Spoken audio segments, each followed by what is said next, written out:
Hi friends, welcome to English Study Point. Friends, today here in this video lecture I am going to discuss with you about some literary movements. Here you can see that today here in this particular video lecture I am going to discuss with you about these particular movements. First one is naturalism, second one is liberal humanism, third one is surrealism, and fourth one is existentialism. And friends, if you want PDFs of these particular PPTs, kindly do join my Telegram channel English Study Point. There I used to share PDFs of these particular PPTs. Now friends, इसी के साथ आज के lecture की शुरुआत करते हैं. सबसे पहले हम बात करेंगे नेचुरलिज्म के बारे में. सो फ्रेंड्स, ये इस तरीके की मूवमेंट थी जो कि आर्ट की फील्ड में शुरू हुई थी. ये जो मूवमेंट थी ये लेट 19th सेंचुरी में शुरू हुई थी एंड इस पर्टिकुलर मूवमेंट की एंडिंग जो है 20th सेंचुरी में हुई थी. एंड अब बात करेंगे इस मूवमेंट से एसोसिएटेड मेजर थ्योरिस्ट का नाम. वो जो थे फ्रेंच नॉवलिस्ट थे एंड उनका नाम था एमिली जोला. एंड ये जो टर्म है ये एक तरीके की वैक्स टर्म है. यहाँ पर वैक्स से कहने का मतलब है ये जो नेचुरलिज्म टर्म है ये बहुत डिस्प्यूटेबल टर्म है. एंड साथ ही साथ जो है इस नेचुरलिज्म इस मूवमेंट के शुरू होने से पहले जो है बहुत कॉम्प्लेक्स हिस्ट्री रही होगी जिसकी वजह से जो है ये पर्टिकुलर मूवमेंट जो है शुरू हुई. So please remember this is a term with a vaxxed and complex history.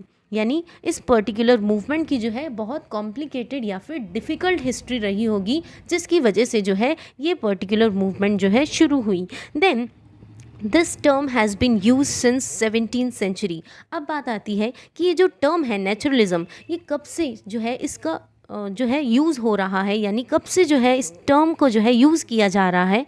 17th century से जो है इस टर्म को यूज़ किया जा रहा है.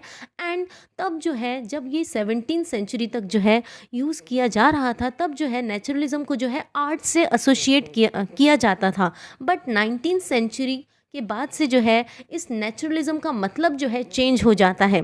Refer to any art work. Naturalism का मतलब जो जब हम 17th सेंचुरी तक देखें तो इसका मतलब होता था art work which attempts to render, यानी ऐसा आर्ट वर्क जो कि शोकेस करने की कोशिश करता हो, रियलिटी को शोकेस करने की कोशिश करता हो. एंड साथ ही साथ जो है वो रियलिटी जो है उस सब्जेक्ट मैटर में लाई करती थी. यानी जो आर्ट वर्क होता था आर्ट वर्क में जो है हम हमेशा जो है किसी ना किसी सब्जेक्ट मैटर को लेकर जो है उस आर्ट वर्क को जो है पोर्ट्रे करने की कोशिश करते हैं. उस सब्जेक्ट मैटर के थ्रू ही जो है रियलिटी को जो है शोकेस किया जाता था.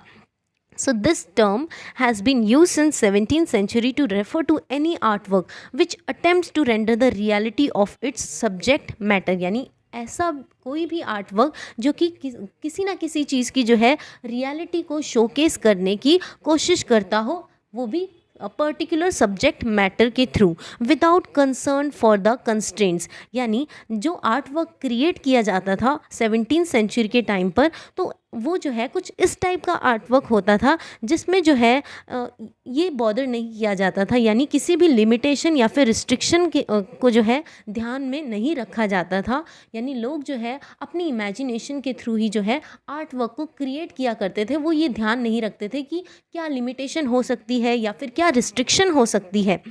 Without concern for the constraints of और for notions of the beautiful. And साथ ही साथ जब भी कोई उस टाइम पर आर्ट वर्क क्रिएट किया जाता था तो ये भी ध्यान में नहीं रखा जाता था, यानी ब्यूटीफुल आइडियाज़ को भी ध्यान में नहीं रखा जाता था. Then but since the late 19th century it has also been use to refer movement. यानी 19th सेंचुरी के बाद से जो है इस टर्म नेचुरलिज्म का मतलब बदल गया.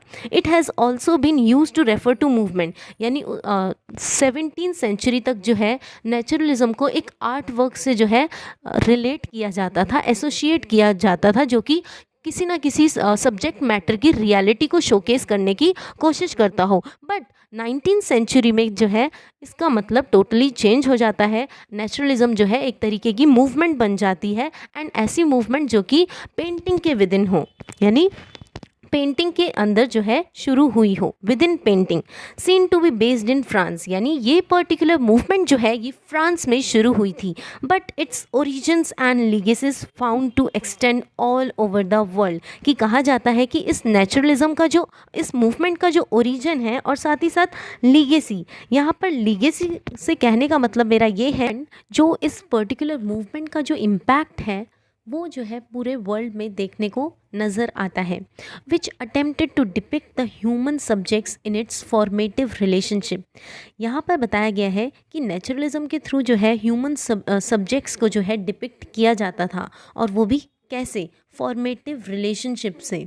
यानी यहाँ पर जो है फॉर्मेटिव रिलेशनशिप का मतलब ये है कि ह्यूमन सब्जेक्ट्स को दिखाया जाता था उनकी एक्चुअल रिलेशनशिप के साथ, यानी कि वो जो है किस नेचुरल हैबिटेट्स में रह रहे हैं, यानी ह्यूमन बींग्स जो है कैसे सराउंडिंग्स में रह रहे हैं, कैसे सराउंडिंग्स में अपनी लाइफ को जो है स्पेंड कर रहे हैं, और साथ ही साथ जो है सोशल माइल्यूज़ को दिखाया जाता था।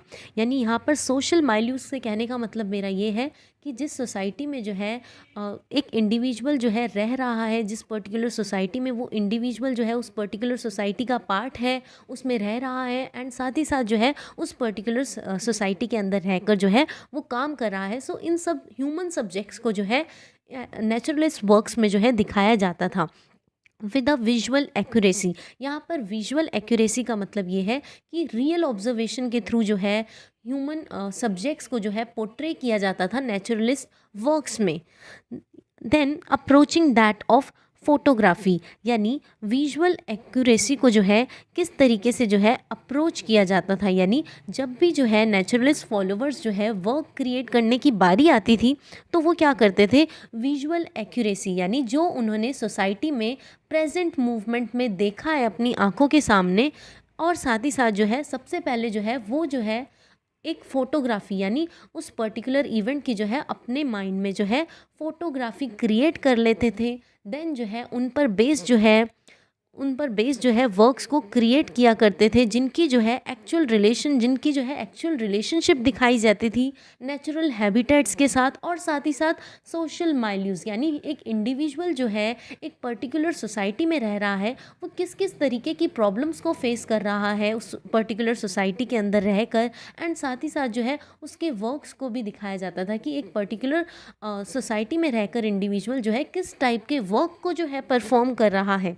Then informed by elements of romanticism and realism, यानी कि इस पर्टिकुलर नेचुरलिज्म यानी ये जो मूवमेंट थी इसमें जो है हमें एलिमेंट्स नज़र आते हैं रोमेंटिसिज्म के। यानी रोमेंटिसिज्म में जो है किस चीज़ पर एम्फेसाइज किया जाता था, इंडिविजुअलिटी पे, सेंटिमेंट्स को जो है पर जो है एम्फेसाइज किया जाता था, उन्हें जो है वैल्यू किया जाता था, एंड साथ ही साथ सेंटिमेंट्स, इमोशंस एंड रियलिज्म में जो है किस चीज़ के बारे में बात की जाती है, यानी रियलिज्म में जो है रियलिटी के बारे में जो है बात की जाती है, यानी जो इंडिविजुअल जो है जो भी अपनी आंखों के सामने जिस चीज़ को लाइव देख रहा है उसी को वो जो है अपने वर्क्स में जो है प्रेजेंट करने की कोशिश करता था। सो हम जो है नेचुरलिज्म में जो है रोमेंटिसिज्म और साथ ही साथ रियलिज्म के एलिमेंट्स को देखते हैं। Then naturalism was at one time the dominant trend in western art, कि बताया जाता है कि नेचुरलिज्म जो था एक तरीके का डोमिनेंट ट्रेंड था, यानी इस वेस्टर्न आर्ट में जो है इसका डोमिनेंट ट्रेंड था। Then only retrospectively eclipse by the, यहाँ पर रेट्रोस्पेक्टिवली एक्लिप्स का मतलब है कि रेट्रोस्पेक्टिव का सबसे पहले मतलब है कि इस पर्टिकुलर मूवमेंट के टाइम पर जो है पास्ट इवेंट्स और सिचुएशंस को जो है कंसीडर किया जाता था एंड उन्हें ग्रैब किया जाता था। एक्लिप्स का मतलब है ग्रैब करना, किसी चीज़ को जो है ग्रहण करना। So retrospectively eclipse by the attention, यानी पास्ट इवेंट्स और साथ ही साथ सिचुएशंस को कंसीडर करके जो है उन्हें जो है ग्रैब ऑन किया जाता था, ग्रहण किया जाता था, और साथ ही साथ जो है अटेंशन यानी ध्यान दिया जाता था कंटेम्प्रेरी मूवमेंट जो कि इम्प्रेशनिज्म थी। मैं फिर से जो है इस चीज़ यानी मैं इस लाइन को जो है फिर से एक्सप्लेन करना चाहूँगी कि नेचुरलिज्म क्या था, एक तरीके का डोमिनेंट ट्रेंड बन गया था वेस्टर्न आर्ट के लिए। एंड जहाँ पर जो है पहले क्या होता था, जब नेचुरलिज्म जो है उस टाइम पर जो है पास्ट इवेंट्स और साथ ही साथ सिचुएशंस को जो है ग्रैब ऑन किया जाता था इस पर्टिकुलर मूवमेंट में। देन जो है धीरे धीरे टाइम आने के साथ साथ जो है बाद में जो है इस पर्टिकुलर मूवमेंट के फॉलोअर्स ने जो है ध्यान देना शुरू कर दिया, यानी अपनी अटेंशन को जो है डाइवर्ट कर दिया और फिर जो है ध्यान देने लगे कंटेम्प्रेरी मूवमेंट में, इम्प्रेशनिज्म में। Please remember this, naturalism was at one time the dominant trend in Western art only retrospectively eclipsed by the attention paid to its contemporary movement और इम्प्रेशनिज़म। यानी पहले जो है, पहले पुरानी इवेंट्स और सिचुएशंस को कंसीडर किया जाता था, बट टाइम आने के साथ साथ जो है अटेंशन का जो स्पेयर है उसे डाइवर्ट कर दिया गया, और जो है फिर जो है नेचुरलिज्म के फॉलोअर्स ने जो है कंटेम्प्रेरी मूवमेंट पर, जो कि इम्प्रेशनिज़म थी, उस पर जो है ध्यान देने लग गए थे। नहीं तो इससे पहले की जो है नेचुरलिज्म जो है एक तरीके का डोमिनेंट ट्रेंड बन गया था वेस्टर्न आर्ट के लिए। Then envisioned a type of fiction, यानी जो नेचुरलिस्ट फॉलोअर्स थे वो जो है कुछ इस टाइप के फिक्शंस को जो है क्रिएट किया करते थे नेचुरलिस्ट आइडियोलॉजी पर base, that would examine human life. यानी ऐसे वर्क्स में जो है ह्यूमन लाइफ को जो है एग्जामाइन किया जाता था with the objectivity of scientific inquiry. यानी ह्यूमन लाइफ को जो है दिखाया जाता था, पोर्ट्रे किया जाता था, और साथ ही साथ जो है साइंटिफिक इंक्वायरी के थ्रू, यानी कि सोसाइटी में जो है इंडिविजुअल जो है किस तरीके से प्रोग्रेस कर रहा है, किस तरीके से इन्वेंशंस कर रहा है, डिस्कवरीज कर रहा है, और आए दिन जो है नई नई मतलब टेक्नोलॉजी को जो है मॉडिफाई करता जा रहा है। इन सभी चीज़ों को जो है एक नेचुरलिस्ट फ्रेमवर्क जो है, यानी नेचुरलिस्ट वर्क्स के अंदर जो है दिखाया जाता था। Now naturalist viewed human beings as either the products of biological determinism.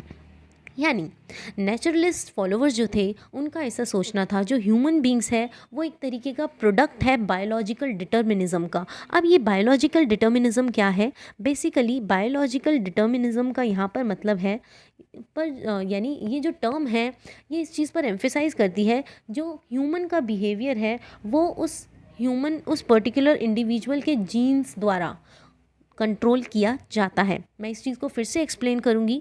जो ह्यूमन बींग्स का बिहेवियर होता है, यानी एक इंडिविजुअल का बिहेवियर होता है, वो उसके जो है जीन्स के द्वारा कंट्रोल किया जाता है। सो यहाँ पर जो है इस सेंस में बोला गया है कि human beings are products of biological determinism, यानी कि ह्यूमन बींग्स जो है अपने जीन्स द्वारा जो है उनका बिहेवियर जो है कंट्रोल होता है। Ruled by hereditary instincts. यहाँ पर रूल बाय हेरिडिटरी इंस्टिंक्ट्स का मतलब क्या है कि जो उनके वंशज रहे होंगे, जिस टाइप का उनका बिहेवियर रहा होगा, ठीक उसी उनका जो उनके बिहेवियर का इम्पैक्ट जो है आगे आने वाली जनरेशन्स पर पड़ा होगा। And engaged in an endless struggle for survival. और साथ ही साथ जो है ये दिखाया जाता है नेचुरलिस्ट वर्क्स में जो है इस चीज़ पर भी जो है एम्फेसाइज किया जाता है कि ह्यूमन बींग्स जो है वो क्या कर रहे हैं, वो जो है कॉन्टीन्यूसली जो है स्ट्रगल कर रहे हैं सर्वाइव करने के लिए। जैसे मैं एग्जांपल देना चाहूँगी कि आज जो है बहुत सारे यूजीसी नेट एस्पिरेंट्स होंगे, वो क्या कर रहे हैं, वो जो है डेली जो है लोगों से, यानी दूसरे लोगों की कंपैरिजन में जो है तैयारी कर रहे हैं ताकि वो जो है एक दूसरे को compete कर पाएँ। वो क्या कर रहे हैं, इसी सेंस में वो स्ट्रगल कर रहे हैं ताकि वो जो है दूसरे को compete कर सकें, और साथ ही साथ जो है अपनी फ्यूचर लाइफ को जो है हार्ड वर्क के थ्रू जो है बेहतरीन बना सके और सर्वाइव कर सके इस सोसाइटी में। और as the products of socio economic determinism. So human beings क्या है, एक प्रोडक्ट्स है सोशल और इकोनॉमिक डिटर्मिनिज्म के, यानी उन्हें जो है किस तरीके से डिटरमाइन किया जाता है, उनकी इस सोसाइटी में जो है कैसी पर्सनैलिटी है, उनका कैसा स्टेटस है। सो इस टाइप यानी इस चीज़ पर जो है एम्फेसाइज किया जाता है नेचुरलिज्म में। Rule by social and economic forces. Yes, human beings को जो है रूल किया जा रहा है, यानी ह्यूमन बींग्स जो है स्लेव बन चुके हैं सोशल एंड इकोनॉमिक फोर्सेस के। वो जो है इनके हिसाब से चल रहे हैं, यानी उन्हें जो है इस सोसाइटी में रहना है तो उन्हें जो है अपनी पहले एक अच्छी पर्सनालिटी बनानी पड़ेगी, एक अच्छा स्टेटस होना चाहिए। सो इसी वे में जो है उन्हें जो है रूल किया जा रहा है, एंड ह्यूमन बींग्स जो है इन सब चीज़ों के स्लेव बनते जा रहे हैं, एंड ये फोर्सेस जो है ह्यूमन बींग्स के कंट्रोल के बियॉन्ड है। सो naturalist viewed human beings as either the products of biological determinism ruled by hereditary instincts and engaged in an endless struggle for survival, or as the products of social economic determinism ruled by social and economic forces beyond their control. Then in their works the naturalist generally ignore the highest levels of society की ये जो naturalist works होते हैं यानी जो naturalist followers होते हैं वो अपने वर्क्स को क्रिएट करते हैं, बट वो जो है हाई लेवल ऑफ सोसाइटी यानी जो लोग हाई सोसाइटी से बिलोंग करते हैं उनके बारे में जो है नेचुरलिस्ट फॉलोअर्स के जो सब्जेक्ट मैटर होते हैं वो नहीं होते हैं, उनके लिए नहीं होते हैं। वो जो है लो लेवल यानी लो स्ट्रैटा से बिलोंग करने वाली सोसाइटी के लोगों पर जो है उनका ज़्यादा ध्यान रहता है, एम्फेसिस रहता है।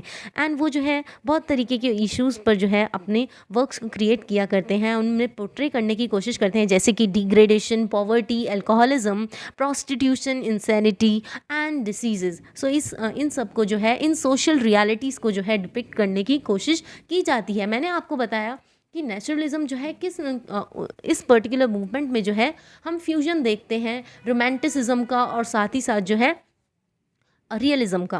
देन नेचुरलिस्ट इन्फ्लुएंस्ड ऑथर्स, अब जो है हम बात करेंगे कि कौन कौन से ऐसे ऑथर्स हैं जो कि नेचुरलिस्ट फॉलोवर से इन्फ्लुएंस्ड हुए। So naturalist influenced authors throughout the world include उनमें नाम आता है हेनरिक इब्सन का, देन थॉमस हार्डी का, please remember this. And USA में जो है नेचुरलिज्म का प्रोफाउंड इम्पैक्ट पड़ा। Then among the authors who embraced यानी ऐसे ऑथर्स जिन्होंने जो है नेचुरलिस्ट प्रिंसिपल्स को जो है एम्ब्रेस किया, तारीफ़ करी, अप्रिशिएट किया। एंड उनमें से नाम आता है थियोडोर ड्रेसर का, यूजीन ओ नील का, देन स्टीफन क्रेन का, जैक लंडन का एंड फ्रैंक नॉरिस का, प्लीज़ रिमेंबर दिस। देन हम जो है नेक्स्ट मूवमेंट के बारे में बात करते हैं, वो है लिबरल ह्यूमनिस्ट। सो इनका कहना है, लिबरल ह्यूमनिस्ट जो फॉलोअर्स हैं उनका कहना है कि उनके अकॉर्डिंग एक अच्छी लिटरेचर क्या है। सो ये कहते हैं कि एक अच्छी लिटरेचर वो लिटरेचर है जो कि टाइमलेस हो, यानी एक ऐसे वर्क को जो है क्रिएट किया जाना चाहिए जिसका इन्फ्लुएंस जो है हर एज में दिख सके, यानी एक ऐसा टेक्स्ट प्रोड्यूस किया जाना चाहिए जो कि हर एज में जो है जिसका इन्फ्लुएंस जो है नज़र आ सके। एंड साथ ही साथ ट्रांसेंड यानी good literature is timeless. Transcend यानी ट्रांसेंड का मतलब है गो बियॉन्ड, यानी जो एज है उसके भी बियॉन्ड जाकर बात करे। And speaks to what is constant in human nature, यानी कि एक ऐसी लिटरेचर, गुड लिटरेचर वो लिटरेचर है जो कि जो है ह्यूमन नेचर के बारे में बात करे।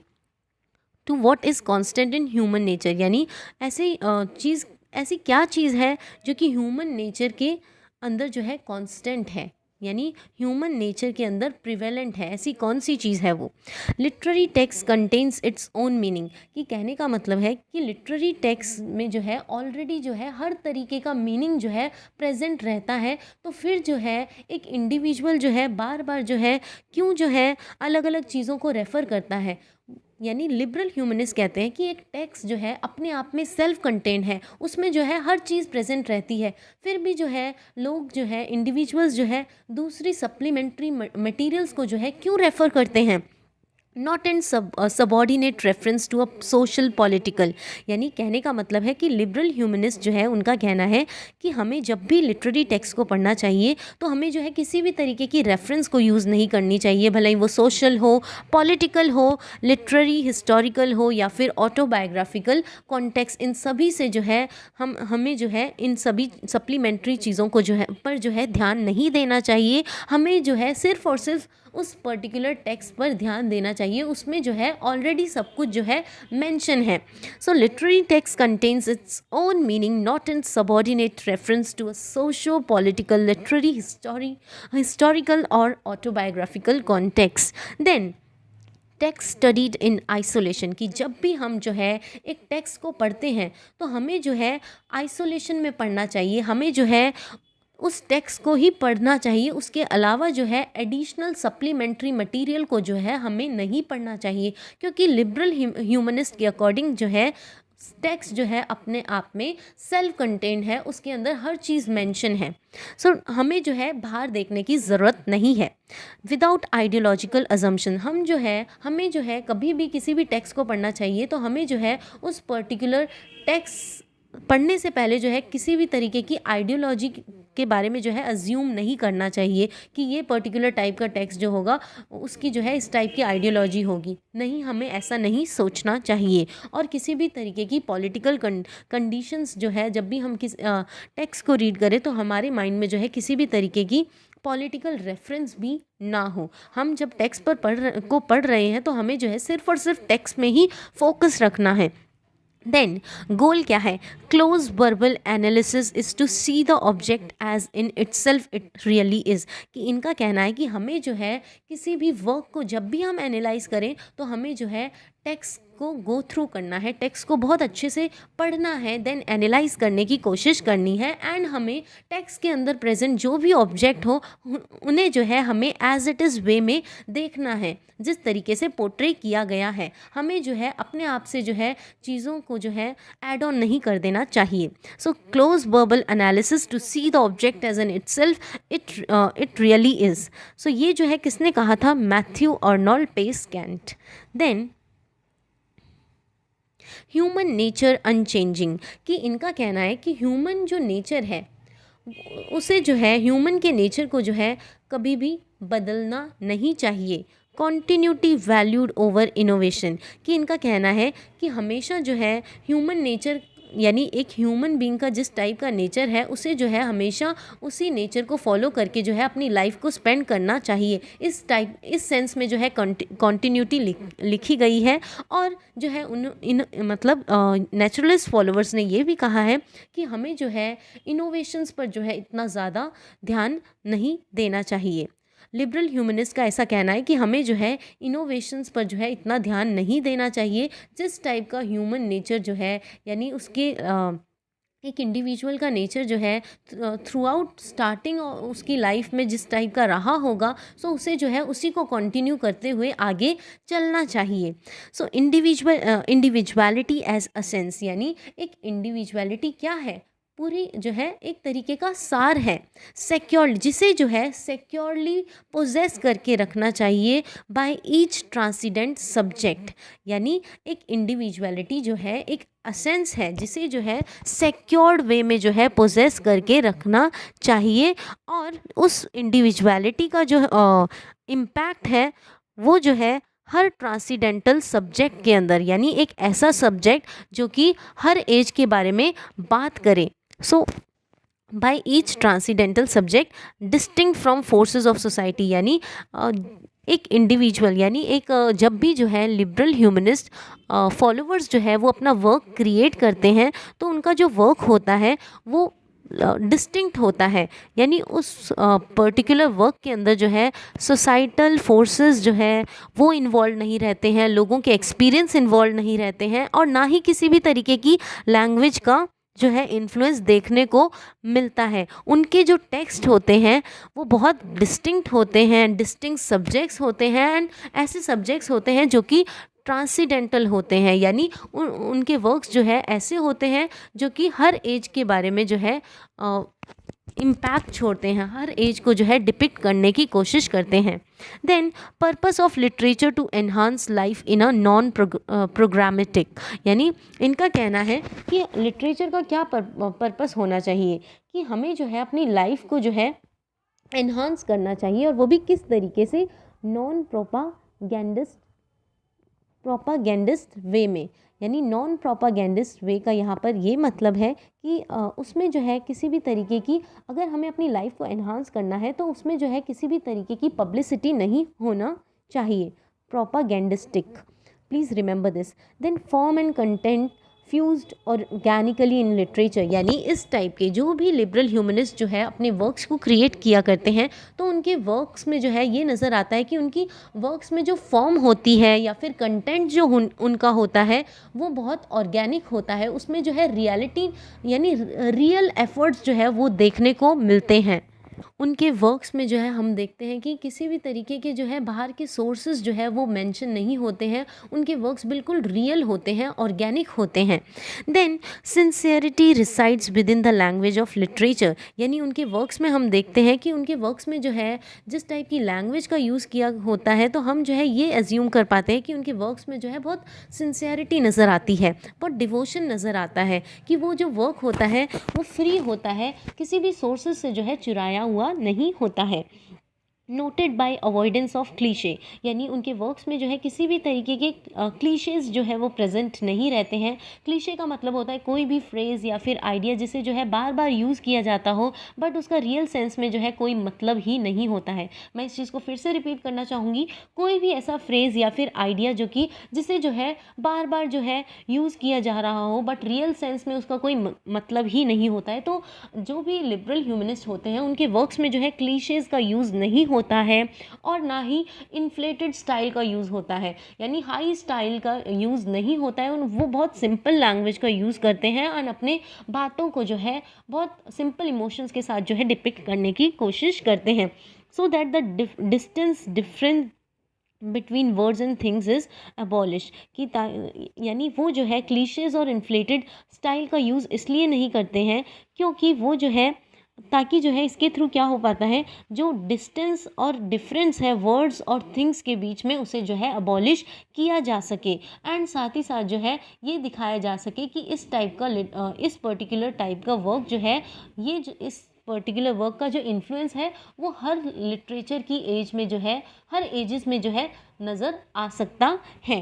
Then showing values over telling concrete enactment, यानी इनके वर्क्स में जो है हम वैल्यूज़, यानी बहुत तरीके की वैल्यूज़ को सीख सकते हैं। यानी जो लिबरल ह्यूमनिस्ट होते हैं उनके वर्क्स में जो है वैल्यूज़ पर जो है ज़्यादा ध्यान दिया जाता है, बजाय कि कॉन्क्रीट इनैक्टमेंट। कॉन्क्रीट इनैक्टमेंट का मतलब ये है कि जो हमने आँखों से जो चीज़ ऑब्ज़र्व की है, सो वो जो है इनके वर्क्स में प्रेजेंट नहीं होगी, यानी जो हमने ऑब्ज़र्व करके लाइव मूवमेंट में जो ऑब्ज़र्व किया है, सो वो चीज़ जो है इनके वर्क में नहीं मिल पाएगी।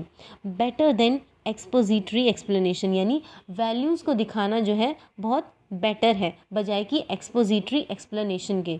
देन एक्सपोजिटरी एक्सप्लेनेशन का मतलब वो है कि जो हमने चीज़ जो है ऑब्ज़र्व करने के बाद जो है उसे बताने की कोशिश की हो। तो इनके वर्क्स में जो है कॉन्क्रीट इनैक्टमेंट का मैं फिर से मतलब बताना चाहूँगी कि जो हम प्रेजेंट मूवमेंट पे रह के जो चीज़ ऑब्ज़र्व कर रहे हैं, तो ये जो लिबरल ह्यूमनिस्ट हुआ करते हैं ये इस चीज़ पर एम्फेसाइज नहीं करते हैं, ये जो है वैल्यूज़ को शोकेस करने की कोशिश करते हैं एंड इम्पॉर्टेंस देते हैं बजाय कि एक्सपोजिटरी एक्सप्लेनेशन की।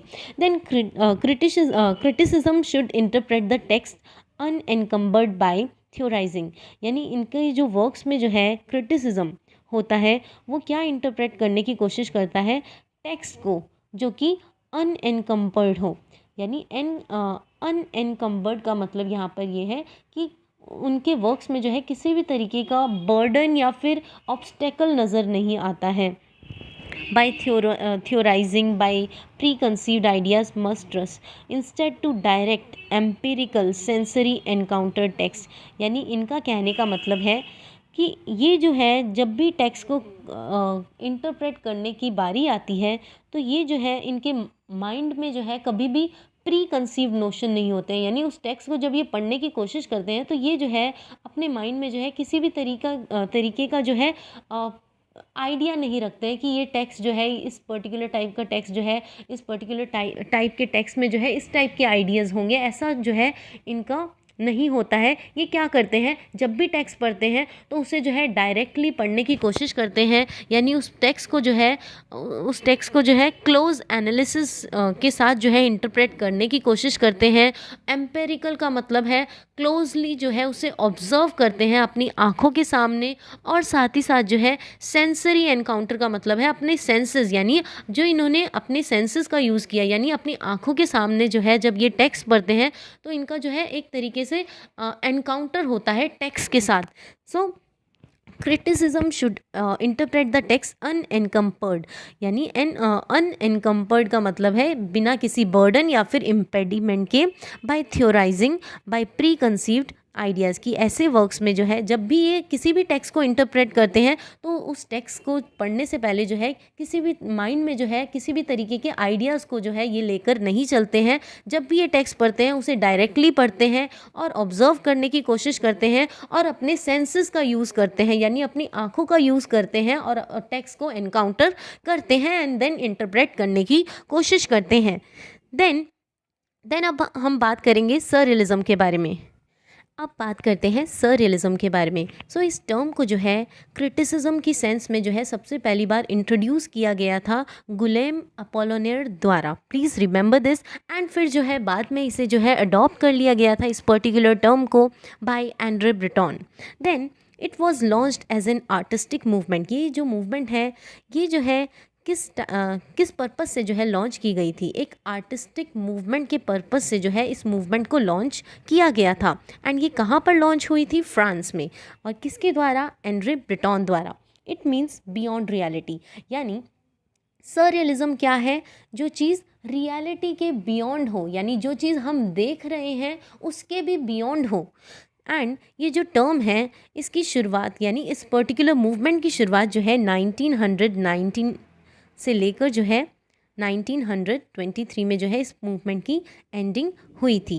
देन ये क्या है? ये एक तरीके की फ्रेंच लिटरेरी और आर्टिस्टिक मूवमेंट है जो कि फाउंड की गई थी 1920 में।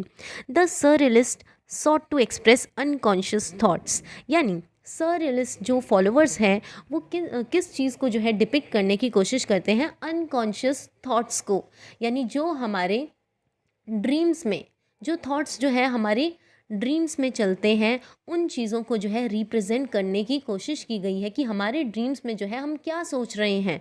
उनको जो है एक्सप्रेस करने की कोशिश की जाती है एंड उन्हीं फीलिंग्स को जो है इन सररियलिस्ट वर्क्स में जो है डिपिक्ट किया जाता है।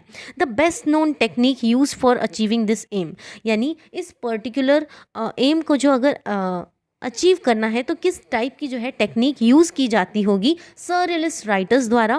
वो जो है ऑटोमेटिक राइटिंग को जो है यूज़ किया करते थे, जिनमें वो क्या करते थे? प्रिंटेड फॉर्म में, यानी जो भी उनके अनकॉन्शियस माइंड में चल रहा है उन्हें जो है रिटन फॉर्म में लिख दिया करते थे। एंड ये जो रिटन फॉर्म में जब भी लिखा करते थे, क्योंकि वो जो उनके माइंड में चलता था तो उसी को जो है जल्दी से पेन डाउन कर दिया करते थे। तो ये कहने का मतलब है स्पॉन्टेनियस आउटपोरिंग्स होती थी, यानी वो जो है बिना किसी प्लानिंग के जो भी उनके माइंड में चल रहा होता था। स्पॉन्टेनियस का मतलब यहाँ पे है अनप्लैन्ड, और साथ ही साथ जो है आउटपोरिंग्स का मतलब है इमोशन से। जो भी उनके माइंड में चल रहा होता था उसे जो है फटाफट पेन डाउन करके जो है वर्क्स को क्रिएट कर दिया करते थे, जो भी उनके अनकॉन्शियस माइंड में चल रहा होता था उस टाइम पर। Then founder and theoretician. इसके फाउंडर कौन है? एंड्रे ब्रेटन, जो कि एक फ्रेंच पोएट है एंड प्ले राइट है। एंड इन्होंने जो है सबसे पहला जो है मैनिफेस्टो लिखा था सररियलिज्म पर 1924 में। एंड ये जो है ये इस मूवमेंट के फॉलोअर्स जो है वो रिवोल्ट करते हैं किसके अगेंस्ट? फ्री क्रिएटिविटी, यानी लोगों को जो है यानी फ्री उनका जो है इमेजिनेशन पर बेस्ड जो है चीज़ों को जो है क्रिएट नहीं करने दिया जाता था। उन पर जो है रिस्ट्रिक्शंस लगा दी जाती थी, लिमिटेशंस जो है उनके लिए होती थी कि हम जो है किसी भी इस टाइप का जो है वर्क नहीं क्रिएट कर सकते जो कि फ्री इमोशन से डील करता हो। लोगों को जो है कुछ कन्वेंशंस है, कुछ रिस्ट्रिक्शंस को जो है फॉलो करके जो है एक वर्क को क्रिएट करना पड़ेगा। लेकिन सररियलिस्टिक जो राइटर्स थे उन्होंने जो है इस चीज़ का रिवोल्ट किया। देन के अगेंस्ट रिवोल्ट किया। Then surrealist were against logical reasoning, यानी सररियलिस्ट जो राइटर्स थे वो लॉजिकल रीजनिंग के अगेंस्ट थे।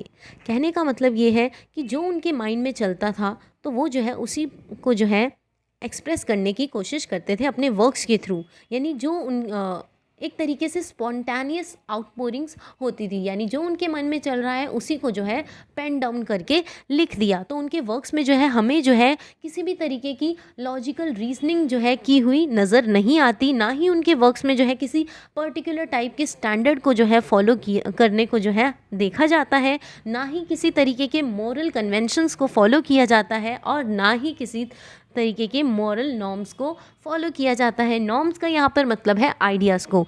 Then Breton sponsored automatic writing, कि ब्रिटॉन ने क्या सजेस्ट किया, ऑटोमेटिक राइटिंग को, that is writing without any control of reason, यानी ऐसी राइटिंग जो कि हमारे रीज़न के कंट्रोल के बियॉन्ड हो, यानी जो हमारे माइंड में चल रहा है उसी को जो है एक्सप्रेस करके जो है प्रिंटेड फॉर्म में ट्रांसक्रिएट कर दिया। आउटसाइड ऑल एस्थेटिक, यानी ये जो मूवमेंट थी ये जो है किसके आउटसाइड थी, aesthetic of moral pre occupations, यानी इसमें ऐसी टाइप की मूवमेंट में जो है मोरालिटी पर जो है ज़्यादा एम्फेसाइज नहीं किया जाता था। Writing delivered over to the preoccupations of the unconscious thoughts, यानी ऐसे वर्क्स को लिखा जाता था जो कि अनकॉन्शियस माइंड में जो है जिस टाइप के थॉट्स जो है हमारे आ रहे हैं उन्हीं को जो है उन्हीं से रिलेटेड जो है फीलिंग्स जो है एक प्रिंटेड फॉर्म में जो है ट्रांसक्रिएट कर दी जाती थी। Then directed against traditionalism, yes, इनका कहना था ये जो है ट्रेडिशनलिज्म के अगेंस्ट थे, यानी ये जो है ट्रेडिशनल वैल्यूज़ पर जो है इतना एम्फेसाइज नहीं करते थे, क्योंकि इनके अकॉर्डिंग इन्हें ऐसा लगता था कि ट्रेडिशनलिज्म यानी अगर हम जो है पास्ट की बातों में जो है बार बार इतना ध्यान देंगे, इतना क्यूरियोसिटी रखेंगे, तो हम जो है कभी भी एज एन इंडिविजुअल कभी ग्रो नहीं कर पाएंगे। Then took cognizance of the unconscious, यानी ये जो है इनको जो है पूरी डिटेल नॉलेज होती थी और साथ ही साथ जो है अनकॉन्शियस माइंड के बारे में, यानी ऐसे फॉलोवर्स को जो है डिटेल नॉलेज, कॉग्निजेंस का मतलब है किसी भी चीज़ की डिटेल नॉलेज रखना, सो इनको जो है डिटेल नॉलेज होती थी अनकॉन्शियस माइंड के बारे में। In sculpture, painting, literature, psychological exploration of the mind, यानी ये अपने वर्क्स में जो है यानी अपने माइंड की साइकोलॉजी को जो है बताने की कोशिश करते थे अपने वर्क्स के through under the influence of Freud. And ये काफ़ी यानी सर एलिस जो फॉलोवर्स थे वो जो है किससे ज़्यादा इन्फ्लुएंस थे, फ्रॉइड से, सिगमंड फ्रॉइड से। एंड उनका कहना था, यानी सिगमंड फ्रॉइड का ऐसा इस चीज़ पर एम्फेसिस था कि जो अनकॉन्शियस माइंड का मेन सोर्स है वो हमारी ड्रीम्स हैं, so that dreams are an access to the unconscious. Then the surrealists proposed to unify the contrary levels of conscious and unconscious dream, यानी जो surrealist राइटर्स थे वो अपने वर्क्स में जो है क्या क्या यूनिफाई करते थे, यानी अपने वर्क्स को क्रिएट करते वक्त जो है वो क्या क्या जो है किस चीज़ को जो है किस चीज़ के मिक्सचर के साथ जो है एक वर्क को क्रिएट करते थे। तो जो भी उनकी कॉन्शियस और अनकॉन्शियस ड्रीम होती थी उनको जो है अपने वर्क्स में रिप्रेजेंट करने की कोशिश करते थे। रियलिटी को भी ऑब्जेक्टिवली और साथ ही साथ जो है सब्जेक्टिवली, इन सभी चीज़ों को जो है यूनाइट करके जो है एक सुपर रियलिस्टिक वर्क्स जो है वो क्रिएट करने की कोशिश करते थे। So the surrealists proposed to unify the contrary levels of conscious and unconscious dreams and reality objectively and subjectively into a new level of super realism.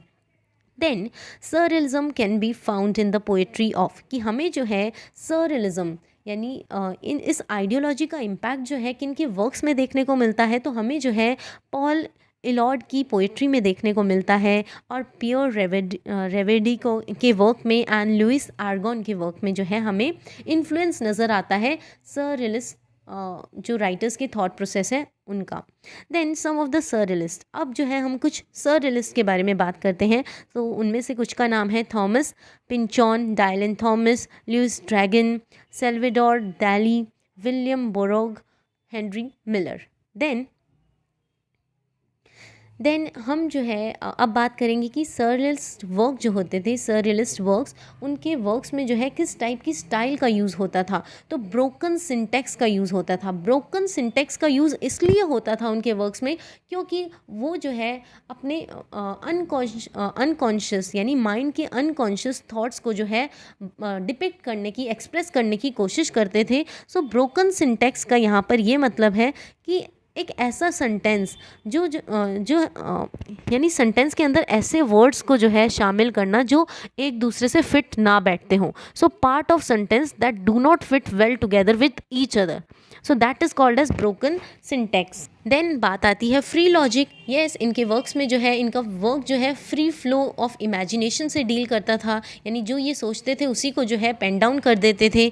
Then इनके works में जो है किसी भी तरीके का लॉजिक नज़र नहीं आता था क्योंकि इनके वर्क्स जो है बिल्कुल अनप्लान्ड होते थे, जो इन्होंने माइंड में सोचा उसी को जो है वर्क्स में डिपिक्ट करने की कोशिश कर दी। एंड साथ ही साथ हम जो है इनके वर्क्स में क्रोनोलॉजी नहीं देखते हैं। देन इनके वर्क्स जो है बिल्कुल ड्रीम लाइक होते थे और साथ ही साथ जो है नाइटमेरिश होते थे।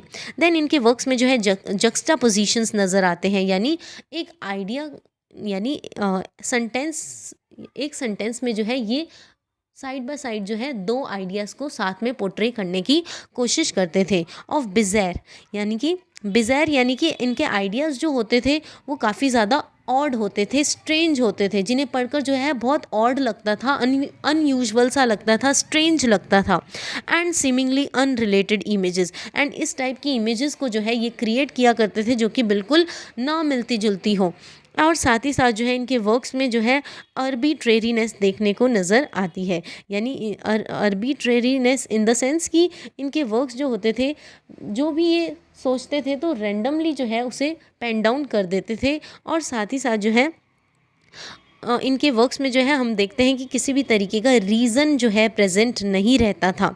देन इन ऐसे वर्क्स जो है बहुत मुश्किल होते थे ट्रांसलेट करने में, वो भी प्रैक्टिकल लैंग्वेज में ट्रांसलेट करने में। देन इनकी जो वर्क लिखने की स्टाइल होती थी वो बहुत ज़्यादा अनप्लान्ड होती थी। देन अब जो है हम बात करेंगे लास्ट मूवमेंट के बारे में, एग्जिस्टेंशलिज्म के बारे में।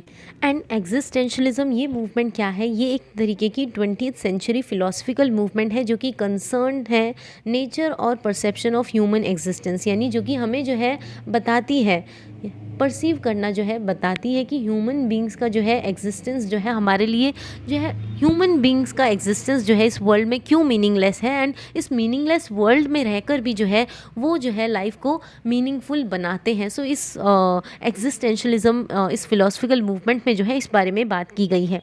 It is a movement in a philosophy, ये एक तरीके की मूवमेंट है जो कि फिलोसफी से डील करती है, and literature that emphasises individual existence, जिसमें जो है इस चीज़ पर जो है बात की जाती है इंडिविजुअल के एग्जिस्टेंस के बारे में, और साथ ही साथ फ्रीडम और चॉइस के बारे में, कि एक इंडिविजुअल के पास जो है पूरी तरीके से फ्रीडम है, वो अपनी लाइफ को जो है किसी भी हिसाब से मतलब जीना चाहे तो वो जी सकता है, लेकिन जो वो अपनी लाइफ में एक्शंस लेगा सो उसका ज़िम्मेदार वो खुद होगा। अगर वो अच्छे एक्शंस लेता है तो उसका ज़िम्मेदार भी वो खुद ही होगा, और बुरे एक्शन भी लेता है तो भी उसका ज़िम्मेदार वो खुद होगा। एंड उसी की चॉइस है कि उसे जो है एक इंडिविजुअल के पास जो है फ्री चॉइस है कि वो जो है अपनी लाइफ को जो है किस तरीके से मीनिंगफुल बना सकता है। Begin in the mid to late 19th century, यानी इस एग्जिस्टेंशलिज्म की शुरुआत जो है मिड से लेकर लेट 19th सेंचुरी में हुई थी। एंड ये जो मूवमेंट है ये जो है फेमस हुई मिड 20th सेंचुरी में। Then based on the view that humans define their own meaning in life, की कहने का मतलब है एग्जिस्टेंशलिज्म, यानी एग्जिस्टेंशलिस्ट जो फिलोसफर्स हैं उनका कहना है कि एक ह्यूमन बीइंग, यानी एक इंडिविजुअल जो है अपनी लाइफ में जो है अपनी लाइफ का मीनिंग जो है वो खुद डिफाइन करने की कोशिश करता है।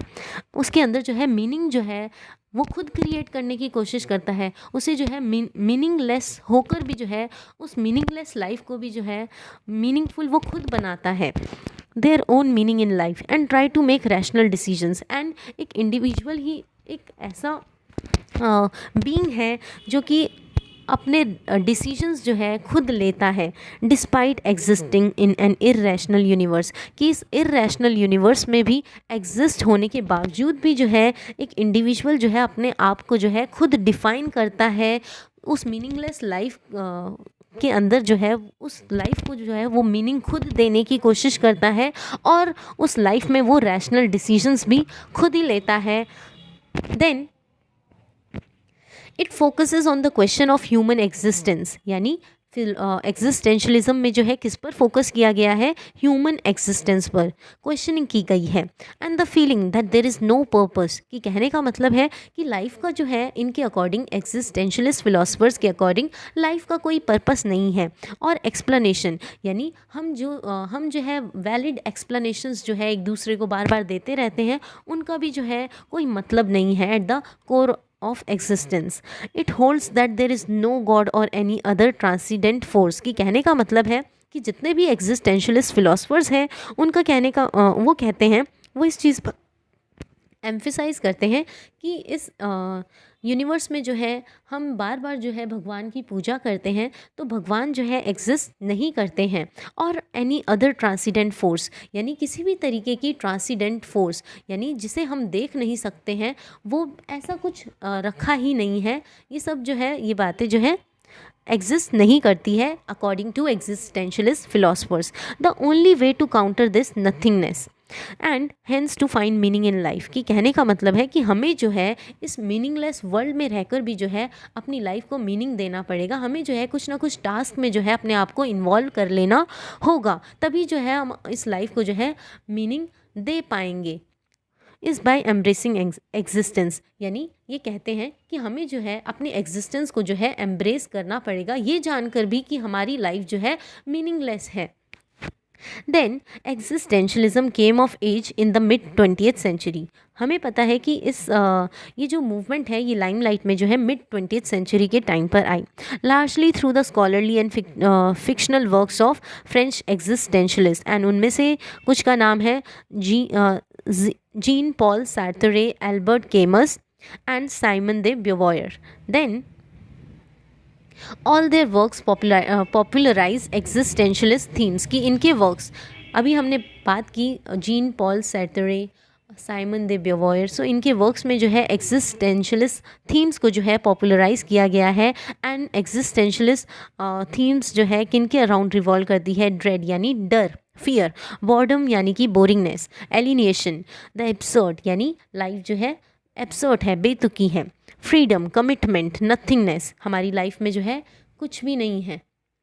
Then in the myth of Sisyphus, यानी ये बहुत पॉपुलर मिथ है, मिथ ऑफ सिसिफस, ये एक तरीके का वर्क है एल्बर्ट केमस का, जिसमें वो बताते हैं एक ग्रीक एनालॉजी यानी ग्रीक मिथ की एनालॉजी के थ्रू जो है वो बताने की कोशिश करते हैं कि सिसिफस नाम का एक कैरेक्टर था, उसे जो है हमेशा के लिए जो है गॉड ने कंडेम कर दिया था।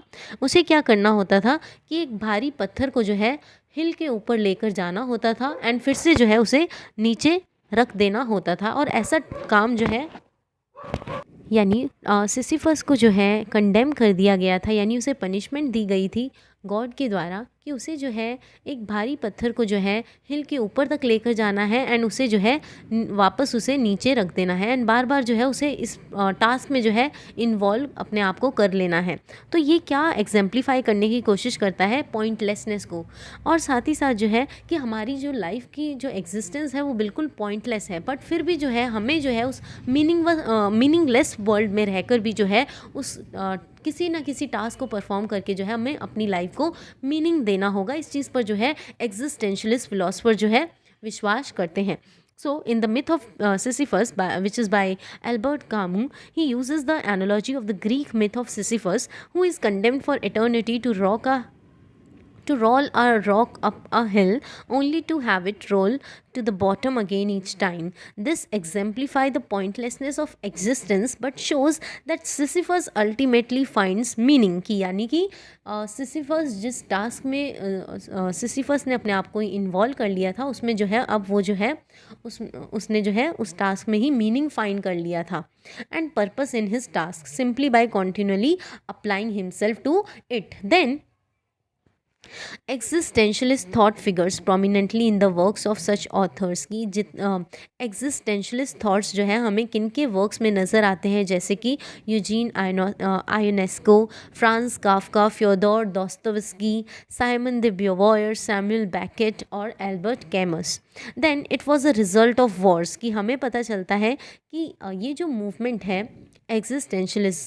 एग्जिस्टेंशलिज्म, ये मूवमेंट जो है किसका रिज़ल्ट थी, तो जब जो है वॉर्स हुए थे और साथ ही साथ जो है लोगों ने लाइवली जो है डिस्ट्रक्शन को अपनी आंखों के सामने होते हुए देखा था, मैसिव अमाउंट में लोगों को मरते देखा था, ब्लड शेडिंग होते हुए देखी थी, एंड बहुत सारे लोगों को जो है वाउंड होते हुए देखा था और प्रॉपर्टी का डिस्ट्रक्शन होते हुए देखा था। तो लोगों ने जो है इस चीज़ को रियलाइज़ कर लिया कि हमारी लाइफ में जो है कोई मीनिंग ही नहीं है, हमारी लाइफ में जो है कुछ भी नहीं रखा है, हमारी लाइफ बिल्कुल मीनिंगलेस है। लोगों ने जो है अपने आप को जो है सोसाइटी से आइसोलेट कर लिया था, बिल्कुल अकेलेपन में रहने लग गए थे एंड उनको जो है ऐसा लगता था लाइफ जो है कुछ भी नहीं है। It questions the existence of self, यानी एग्जिस्टेंशलिज्म के फिलोसफर जो है वो जो है क्वेश्चनिंग करते हैं कि हम जो है हमारी एग्जिस्टेंस क्यों है, हम क्यों जी रहे हैं। The existence of the individual is the basic and important fact, and जो इंडिविजुअल की एग्जिस्टेंस है वो बेसिक और एक तरीके से इम्पॉर्टेंट फैक्ट बताया है एग्जिस्टेंशलिस्ट फिलोसफर्स ने। Then for them man is what he makes of himself, यानी उनके अकॉर्डिंग एक मैन को अगर डिफ़ाइन किया जाए तो मैन क्या है उनके लिए कि वो मैन एक वो इंडिविजुअल है जो कि इस मीनिंगलेस वर्ल्ड में रहकर जो है अपने आप को जो है डिफ़ाइन करने की कोशिश करे। इस मीनिंगलेस वर्ल्ड में रहकर भी वो जो है इस मीनिंगलेस वर्ल्ड में रहकर भी जो है इस वर्ल्ड में मीनिंग दे पाए, और वो भी किसी ना किसी तरीके के टास्क को परफॉर्म करके। देन एग्जिस्टेंशलिज्म के जो फिलोसफर्स हैं वो कहते हैं कि एक इंडिविजुअल जो है सब कुछ जो है उसी के हाथ में है, यानी उसको पूरी चॉइस दी गई है कि वो जो है अपने आप को किस वे में जो है अपने आप को डिफ़ाइन कर सकता है इस मीनिंगलेस वर्ल्ड में रहकर भी जो है वो किस टाइप से जो है इस मीनिंगलेस वर्ल्ड में रहकर भी अपने आप को अपनी लाइफ को जो है मीनिंग दे सकता है। And this a man bears the responsibility of for his actions, ये कहने का मतलब है कि मैन पर ही डिपेंड करता है कि उसे ही जो है अपने एक्शंस की रिस्पॉन्सिबिलिटी लेनी होगी। अगर वो सही एक्शंस लेता है तो भी वो रिस्पॉन्सिबल है, एंड अगर वो गलत एक्शन भी लेता है तो भी उसका ज़िम्मेदार वो खुद ही है। एंड वो कहते हैं कि कुछ भी जो है प्री डेस्टिन नहीं है, सब कुछ जो है हमें जो है इस मीनिंगलेस वर्ल्ड में रहकर जो है हमें अपने आप को डिफ़ाइन करना है। कुछ भी जो है पहले से डेस्टिन नहीं किया गया है। जो लोग सोचते हैं कि गॉड ने जो है ऑलरेडी चीज़ों को जो है यानी ऑलरेडी जो है लोगों को कि जो है डेस्टिनी को जो है क्रिएट करके भेजा हुआ है, बट ऐसा कुछ जो है रियलिटी में एग्जिस्ट ही नहीं करता according to existentialist philosophers. Derive from the Latin word existence, यानी जो एग्जिस्टेंशलिज्म है ये लेटिन वर्ड से डराइव हुई हुई टर्म है जिसका मतलब होता है एग्जिस्टेंस। देन अब जो है हम कुछ क्रिश्चियन एग्जिस्टेंशलिस्ट के बारे में बात करते हैं जिनका नाम है कियरगार्ड यूनामुनो, देन दोस्तोवस्की। इनका कहना है ये जो है भगवान में विश्वास करते हैं एंड जो है इस चीज़ पर एम्फेसाइज करते हैं कि मैन में फाइंड फ्रीडम फ्रॉम टेंशन, कि अगर वो भगवान में विश्वास करेंगे तो एक इंडिविजुअल को जो है फ्रीडम मिल जाएगी कुछ टाइम के लिए टेंशन से। देन अब बात करते हैं नीशे और सैरतरे की। कहने का मतलब है कि हम जो है नीशे और साथ ही साथ जीन पॉल सैरतरे जो है वो कहते हैं कि हम जो है इस वर्ल्ड में रहकर भी जो है इस को एग्जिट नहीं कर सकते हैं, क्योंकि हमें पता है कि ये लाइफ जो है मीनिंगलेस है, बट फिर भी जो है हमें अपने आप को डिफ़ाइन करने के लिए जो है किसी न किसी टास्क में जो है अपने आप को इन्वॉल्व करके रखना होगा, और जो है हमें जो है अपने आप को डिफ़ाइन करना होगा अपने हार्डवर्क के थ्रू, ताकि हम जो है उसे अपनी लाइफ को जो है मीनिंगफुल बना सकें। देन हेडेगर और कैमस कहते हैं कि हम जो है इस लाइफ में इस मीनिंगलेस वर्ल्ड के जो है आउटसाइडर है, यानी इस मीनिंगलेस वर्ल्ड में रहकर भी जो है हम एलियन बीइंग्स हैं जो कि इस वर्ल्ड में रह रहे हैं। ऑल आर निहिलिस्ट, ये कहते हैं, यानी हेडेगर, कैमस, ये नीशे, सैरतरे, ये सारे निहिलिस्ट हैं, यानी ये जो है किसी भी तरीके के मॉरल और फिलोसफिकल प्रिंसिपल्स में विश्वास नहीं करते हैं। Man has come to an alien world, कि इनका कहना है कि मैन जो है एक ऐसे फॉरेन वर्ल्ड में जो है आ गया है। लाइफ इज़ एब्सर्ड, यानी हमारी जो लाइफ है वो बिल्कुल एब्सर्ड है, बेतुकी है, जिसका कोई मीनिंग नहीं है। And meaningless, there is nothingness, कि हमारी लाइफ में जो है कुछ भी नहीं है। They believe that truth is error, कि लोग कहते हैं, यानी जिस चीज़ को लोग सच मान लेते हैं वो दरअसल जो है उनकी भूल है। Then there is no truth, वो कहते हैं कि किसी भी तरीके का जो है ट्रुथ एग्जिस्ट ही नहीं करता। लोग क्यों जो है ट्रुथ बार बार जो है ट्रुथ पर एम्फेसाइज किया करते हैं, एंड रियलिटी में कोई ट्रुथ जो है होता ही नहीं है। गॉड इज़ सब्जेक्टिव, उनका कहना है कि गॉड जो है सब्जेक्टिव है, ये सिर्फ और सिर्फ जो है ह्यूमन माइंड की क्रिएशन है, बल्कि गॉड जो है एग्जिस्ट करते ही नहीं है। एंड अब जो है कुछ स्टेटमेंट्स के बारे में बात करेंगे निहिलिस्ट फॉलोअर्स के द्वारा दी गई। God is dead, man is alone in a godless universe by Nietzsche. वो कहते हैं कि गॉड जो है वो डेड है, यानी एग्जिस्ट ही नहीं करते। इंडिविजुअल जो है इस गॉडलेस यूनिवर्स में जो है खुद अकेला एक बीइंग है। So God is dead, man is alone in a godless universe. ये जो स्टेटमेंट है ये नीशे द्वारा, फ्रेडरिक नीशे द्वारा दी गई है। Then God when he does not know what to do with us kills us, कि कहते हैं सैरतरे कहते हैं कि भगवान जो है हमारे बारे में जानते भी नहीं हैं, और फिर भी जो है एक ऐसा टाइम आता है जब हमारा लाइफ स्पैन बीत जाता है तो हमें जो है यानी गॉड जो है एक टाइम के बाद जो है बुला लेते हैं। सो आप देख सकते हैं कि इन स्टेटमेंट्स का भी कोई मीनिंग ही नहीं है। देन फ्रेंड्स, इसी के साथ ये लेक्चर ओवर होता है। And friends, please don't forget to like, share, comment and subscribe. Hope this lecture will help you in your UGC NET English Literature exams. Thanks friends for watching.